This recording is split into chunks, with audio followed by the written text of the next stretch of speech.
আসসালামু আলাইকুম ভিউয়ার্স, আশা করি সকলে ভালো আছেন এবং সুস্থ আছেন। টুইন্স বেড থেকে আজকে চমৎকার প্রিমিয়াম কোয়ালিটির কিছু শার্ট নিয়ে আসলাম।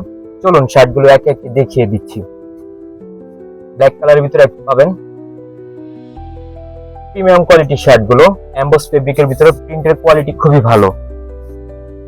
কফি কালারের ভিতরে এই আরেকটি ডিজাইন, খুবই সুন্দর। প্রতিটি শার্টের সাইজ পেয়ে যাবেন 3টি করে, এম, এল, এক্সেল। হোয়াইট কালার শার্টটা খুবই সুন্দর, ছেলেদের প্রথম পছন্দ হচ্ছে হোয়াইট কালার, খুবই সুন্দর একটি শার্ট। ব্ল্যাক কালার ডিমান্ড আরো বেশি, খুবই সুন্দর একটি শার্ট। এই শার্টগুলো পারচেজ করার জন্য আমাদের ফেসবুক পেজে ইনবক্স করুন এবং আমাদের ফেসবুক পেজটি ফলো দিয়ে রাখবেন রমজানের সব থেকে আপডেট কালেকশন গুলো পাওয়ার জন্য, এবং আমাদের শোরুম ভিজিট করে আপনারা এই শার্টগুলো পারচেজ করতে পারবেন। আমাদের শোরুম লোকেশন হচ্ছে ময়মনসিংহ সদর মফিজউদ্দিন ইংরেজ প্লাজা মার্কেটের ২য় তলায় ২১৬ এবং ২১৭ নম্বর শপটিতে আসলে আপনারা এই ধরনের প্রিমিয়াম কোয়ালিটি শার্টগুলো পারচেজ করতে পারবেন। আসসালামু আলাইকুম ওয়া রাহমাতুল্লাহ।